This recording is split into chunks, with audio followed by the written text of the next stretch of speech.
नमस्कार, फिर से आपका स्वागत है वॉर डायरी में। इससे पहले हमने 6 एपिसोड में अलग अलग तरह का जिक्र किया था, बताने की कोशिश थी कि जंग के हालात दरअसल होते क्या हैं। पिछली बार मैं कीव जाने की कोशिश कर रहा था और कीव जाने की वजह ये थी कि कीव से पोलैंड जाना था, जर्मनी, इटली, फ्रांस और अलग अलग देशों में, ताकि युद्ध और वो भी तीसरे विश्व युद्ध की तैयारियां कैसी है, यूरो डिफेंस 2022 की कवरेज की जा सके। उसके लिए हमें स्पेशल पासेस मिल चुके थे, यानी एक्रेडिशन हमारे हाथ में आ चुका था। हमारे पास डीजल यानी बेंजीन नहीं था, इसलिए हमने रूस के टूटे हुए टैंक में खून के निशान पोंछते हुए डीजल को निकाला और सुबह लगभग 4 साढ़े 4 बजे तक हम लोग की पहुंच गए थे यूक्रेन की राजधानी। आज हम बात करेंगे यूरोप की।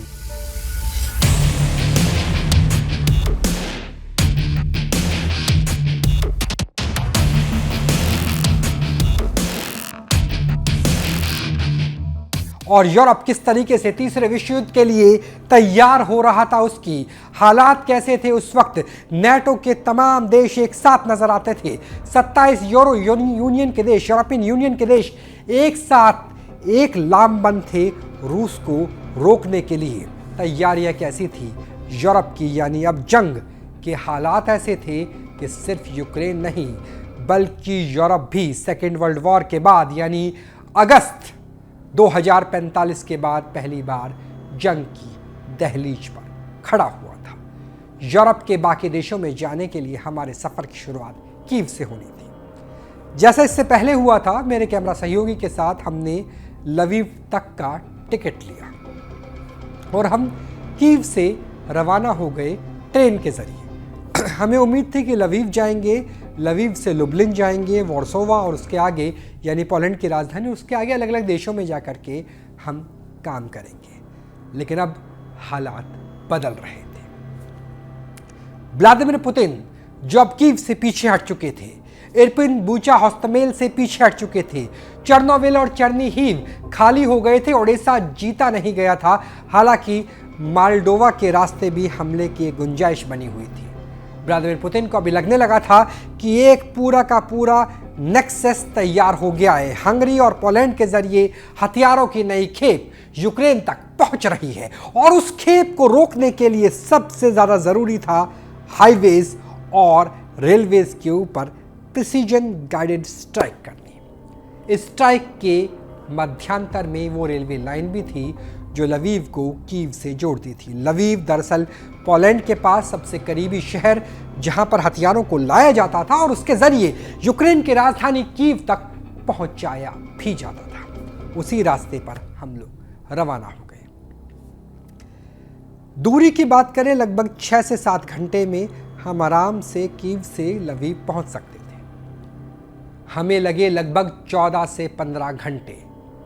कई घंटों के लिए हमारी रेलगाड़ी रोक दी गई, रेलवे लाइन को चेंज किया गया। वजह यह थी कि लगातार रशिया की क्रूज और बैलिस्टिक मिसाइलें उस रेलवे लाइन को टारगेट कर रही थी जिसमें हमारी रेलगाड़ी बढ़ रही थी। यानी निशाने पर कभी भी वो पैसेंजर गाड़ी भी हो सकती थी जिस पैसेंजर गाड़ी के अंदर हम लोग सवार थे, क्योंकि हम अकेले नहीं थे। हमारे साथ कई एक्स सर्विसमैन थे जो यूरोप और अमेरिका के अलग अलग देशों से आए थे ताकि वो टेक्नोलॉजी और नए हथियारों को चलाने की महारत यूक्रेन की सेना को दे सके। उनका आदान प्रदान भी चल रहा था। यही वजह थी कि हमारी ट्रेन चलती थी, रुक जाती थी, फिर चलती थी, रुक जाती थी।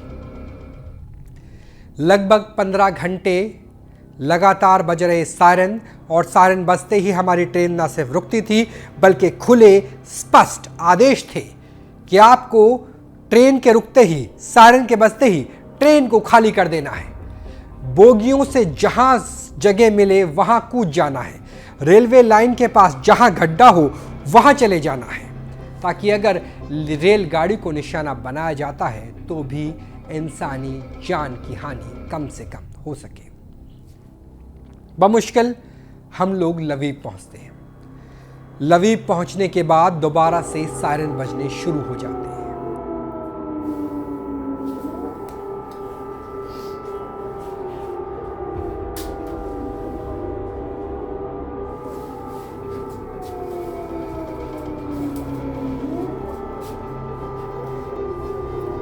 जिस रेल की पटरी से बमुश्किल 70 मिनट पहले, 60 से लेकर 70 मिनट पहले हमारी ट्रेन पहुंची थी, उस पटरी को ही निशाना बना करके उड़ा दिया जाता है ताकि जो संपर्क सूत्र है, जो सप्लाई लाइन है, उसे तोड़ा जा सके, क्योंकि उसी के जरिए हथियार भी कीव तक पहुंच रहे थे।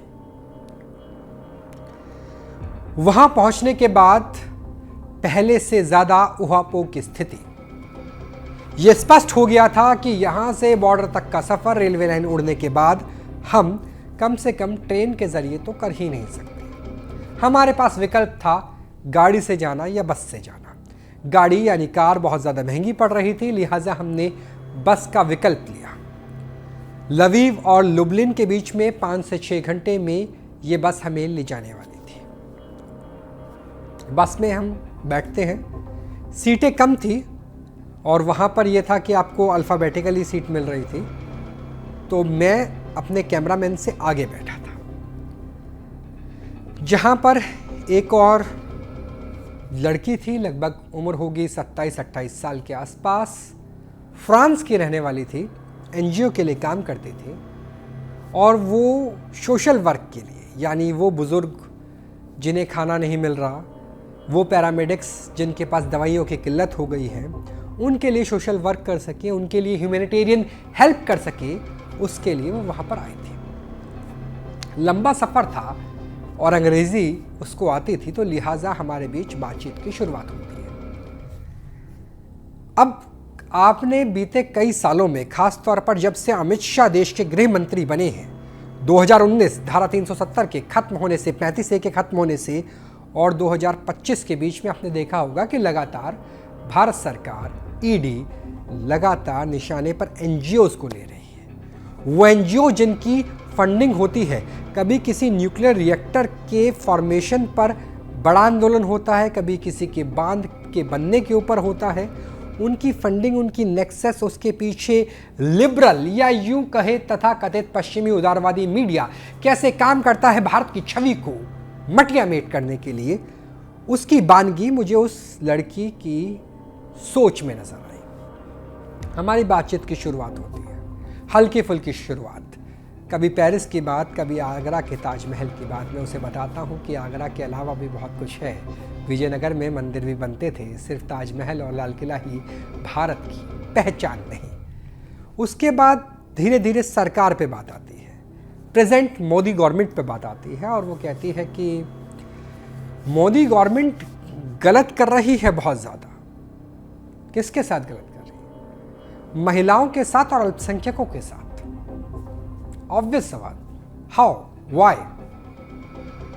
मैंने पूछा क्यों, कैसे, आपको क्यों लगता है कि भारत सरकार या मौजूदा मोदी सरकार अल्पसंख्यक और महिलाओं के खिलाफ है? बोले महिलाओं को इजाज़त बहुत ज़्यादा नहीं मिलती, महिलाओं को अच्छी पोस्ट पे नहीं बिठाया जाता। मैंने कहा मौजूदा राष्ट्रपति से लेकर पूर्व विदेश मंत्री तक महिला रही। महिलाओं के लिए 3 तलाक जैसे बिल को लाया गया और उसमें चेंजेस किए गए जो अल्पसंख्यकों के भी हित में था और महिलाओं के भी हित में। बोले मुझे किसी फीमेल ने ये बात बताई जो इंडियन थी।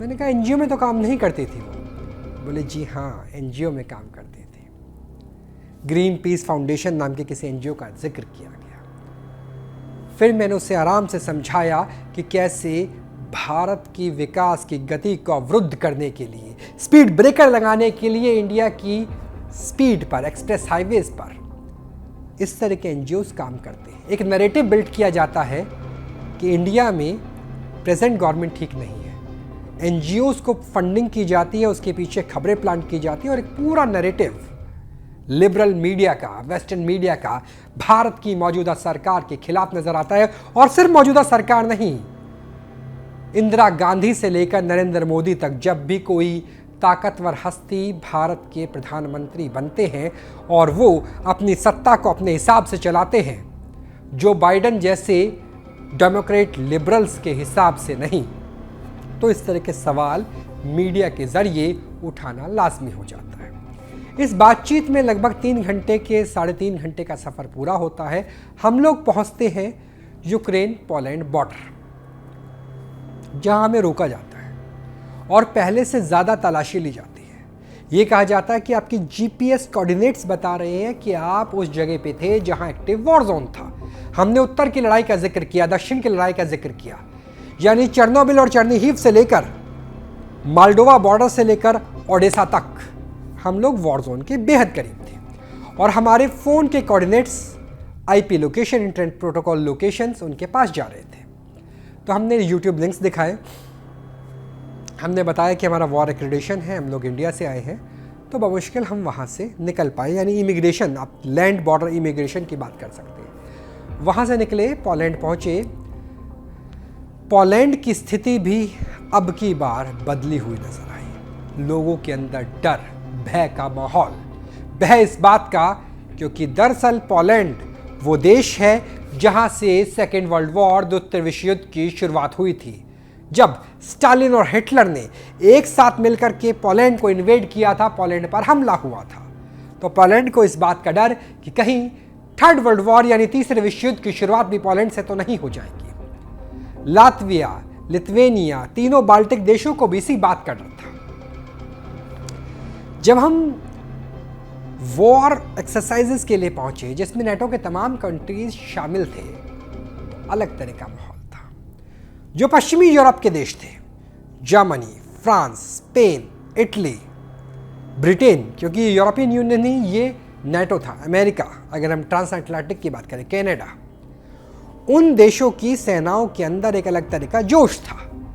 जोश इस बात का कि अगर थर्ड वॉर होता है, और उस टाइम डेमोक्रेट्स की सरकार थी अमेरिका में, जो बाइडेन उस वक्त राष्ट्रपति हुआ करते थे, हम ईंट से ईंट बजा देंगे, हम आपको हथियार देंगे, हम आपको सब कुछ देंगे। और जो ईस्टर्न यूरोपियन कंट्रीज थे, उसमें हंगरी है, उसमें पोलैंड है, उसमें लिथुआनिया है, बाल्टिक देश है और बाल्टिक सागर की लड़ाई हो सकती है। इस बात को देखते हुए उनके अंदर डर ज़्यादा था, क्योंकि अगर तीसरे विश्व युद्ध की शुरुआत हुई तो अमेरिका तक भले ही मिसाइल ना पहुँचे, जर्मनी भले ही सुरक्षित रहे, लेकिन पोलैंड इन्वेड हो सकता था, रशियन फोर्सेस वहाँ पर पहुँच सकती थी। एक ही अंतर नज़र आया। दूसरा अंतर नज़र आया, एक वीडियो जो शायद हमारे प्रोडक्शन के सहयोगी इस पॉडकास्ट के दौरान दिखा सके, कि मैं किसी टैंक फॉर्मेशन के सीनियर ऑफिसर से बात कर रहा हूँ जो अमेरिकन है, और हम लोग मेन बैटल टैंक पे बात कर रहे हैं, एब्राहम मेन बैटल टैंक। और उस मेन बैटल टैंक को जो 40 साल पुराना मॉडल है, 30 साल पुराना मॉडल है, उसे भेजा गया था इस वॉर एक्सरसाइज के लिए। मैंने कहा इसमें chemical, biological, nuclear warfare unit तो लगी ही नहीं हुई, इसमें रिएक्टिव आर्मर तो लगा ही नहीं हुआ, इसमें ड्रोन वॉरफेयर सूट तो लगा ही नहीं हुआ, इसमें जैमिंग इक्विपमेंट्स तो लगे ही नहीं हुए। तो मेरे इंटरव्यू के दौरान भी वो कहते हैं कि स्लो डाउन। इंग्लिश में इंटरव्यू है, उसके कुछ विजुअल्स दिखेंगे तो आपको ज़्यादा बेहतर लगेगा। यानी अमेरिका ने अपने वो दोयम दर्जे के tank, battlefield equipments, amphibious operations के इक्विपमेंट्स भेजे थे यूरोप में, जो पड़े पड़े जंग खा रहे थे, जो वॉरफेयर के लिए तैयार भी नहीं थे, जो रूस से लोहा नहीं ले रहे थे, उन्हें डंप किया जा रहा था यूरोप के अंदर। पहली चीज।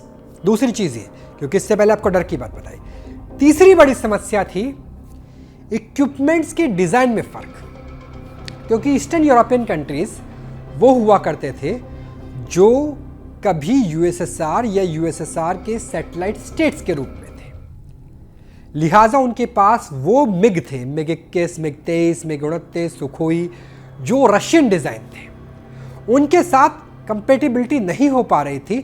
जब हम अवैक्स सिस्टम की बात करें, यानी हवा में उड़ते हुए तीसरी नज़र के नज़रिए से देख सके कि बैटलफील्ड फॉर्मेशन कैसी है नेटो की, यानी आप एक तरफ मिग और सुखोई प्लेन्स हैं जो ईस्टर्न यूरोपियन कंट्रीज़ के पास है, वेस्टर्न यूरोपियन कंट्रीज़ के पास F6 सीरीज़ के हैं, F16 है, F22 है, अमेरिकन की बात करें F35 है।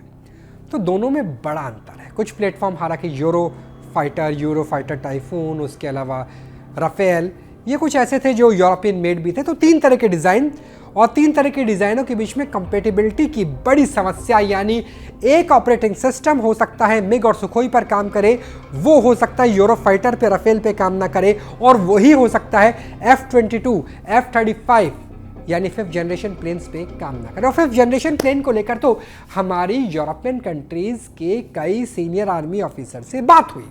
ये महत्वपूर्ण क्यों है? ये महत्वपूर्ण इसलिए है क्योंकि मौजूदा समय में भी भारत के ऊपर डोनाल्ड ट्रंप यानी मौजूदा अमेरिका के राष्ट्रपति दबाव बना रहे हैं।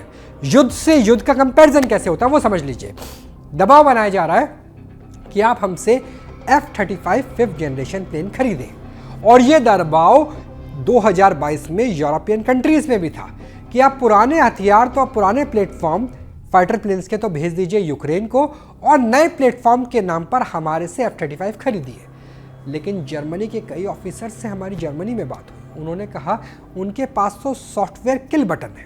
हमने कहा ये क्या होता है जी? बोले वो जब चाहे स्टेल्थ सिस्टम को अमेरिका में बैठे हुए ऑफ कर सकते हैं, यानी भले ही आपने पूरी भुगतान कर दी हो किसी फाइटर प्लेन के लिए, लेकिन वो फाइटर प्लेन किसी उड़ते हुए ताबूत में तब्दील हो जाएगा जब भी अमेरिका ने चाह लिया। तो अमेरिका अपने दोस्तों के लिए ऐसा करता है जी, तो भारत के लिए क्या करेगा? अगर हम सुखोई 57 के ऊपर F-35 को तरजीह देते हैं तो हो सकता है उसके अंदर भी किल बटन लगा हो। हालांकि मोदी और ट्रंप की केमिस्ट्री अलग है, किल बटन हटाया भी जा सकता है, लेकिन इस बात की संभावना कम है क्योंकि जब यूरोप के नेटो मेंबर्स के लिए नहीं हटाया गया तो हमारे लिए कैसे हटाया जाएगा? तीसरी समस्या लैंग्वेज की। इतनी सारी भाषाएं, भारत में भले ही हिंदी अंग्रेजी लगभग सबको समझ में आती है, खासतौर पर फौज की बात करें तो फौज में जितने सीनियर ऑफिसर्स हैं वो इंग्लिश में बात करते हैं, और जो जवान हैं उन्हें लगभग हिंदी थोड़ी बहुत बोलनी आती है। वहाँ ये कोई फ्रेंच बोल रहा है, कोई इटालियन बोल रहा है, कोई जर्मन बोल रहा है, कोई स्पेनिश बोल रहा है, कोई इंग्लिश बोल रहा है, तो उनके बीच में साइन लैंग्वेज में ज़्यादा बात होती थी। जैसे हम एम्फीबियस ऑपरेशन करते हैं। एम्फीबियस ऑपरेशन दरअसल ये होता है कि आपने किसी नदी या किसी तटरेखा के ऊपर हमला किया और उस पूरे इलाके को जीत लिया, क्योंकि वहाँ नदियाँ भी काफ़ी हैं। पोलैंड के आसपास की बात करें तो वो इशारे से बात करते थे, ऐसे ऐसे, जैसे आप कोई टेक ऑफ करा रहे हो किसी प्लेन का। वो नेटो ने डेवलप की है, यानी लैंग्वेज बैरियर भी एक तीसरी समस्या के ऊपर नज़र आता है। चौथी समस्या ये है कि कॉम्बैट रेडीनेस की कमी है। हमने देखा एम्फीबियस ऑपरेशन की तैयारी की वजह से अमेरिकन फोर्सेस का एक जवान पोलैंड की एक नदी में गिर जाता है, उसे बचाने के लिए एकदम से नाव जाती है। हमारा कोई जवान होता तैर के बाहर निकल आता, किसी की ज़रूरत ही नहीं थी। यानी जो मोराल या ऑपरेशन रेडीनेस की बात करें, भले ही अमेरिकन फोर्सेस ने अफ़गानिस्तान से लेकर ईरान इराक तक लड़ाई लड़ी हो, यूरोपियन फोर्सेस ने लीबिया से लेकर के और यूक्रेन तक युद्ध में परोक्ष या प्रत्यक्ष रूप से भागीदारी की हो, लेकिन उसकी कमी भी हमें वहाँ पर नज़र आई। पांचवी बड़ी समस्या थी कार्टेज की। कार्ट्रिज यानी जैसे आपके पास पिस्टल है, पिस्टल 9mm की भी हो सकती है, 2.5mm की भी हो सकती है, उसके अंदर गोलियां तो चाहिए ना जी। अब रूस से लड़ाई होते होते कई महीनों का वक्त बीत गया था, उसकी वजह से तोपें तो थी लेकिन तोप का गोला बारूद खत्म हो रहा था। उसमें भी वेरिएशन ये था कि रशियन मॉड्यूल में तोप का गोला होता था 125 mm का, अमेरिकन 155 mm का यूज़ करते हैं। वो कैसे आए?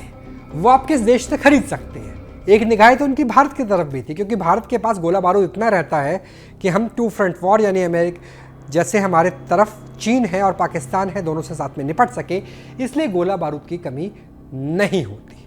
तो ये पांचवी बड़ी समस्या थी। इन समस्या को हमने ऑब्जर्व किया, करीबी से देखा कि यूरोप के देश एक साथ नज़र तो आ रहे हैं, लेकिन वो किसी भी तरह की बड़ी वॉर फ्रंट या थर्ड वर्ल्ड वॉर के लिए रेडी नहीं है, किसी भी हालत में नहीं है।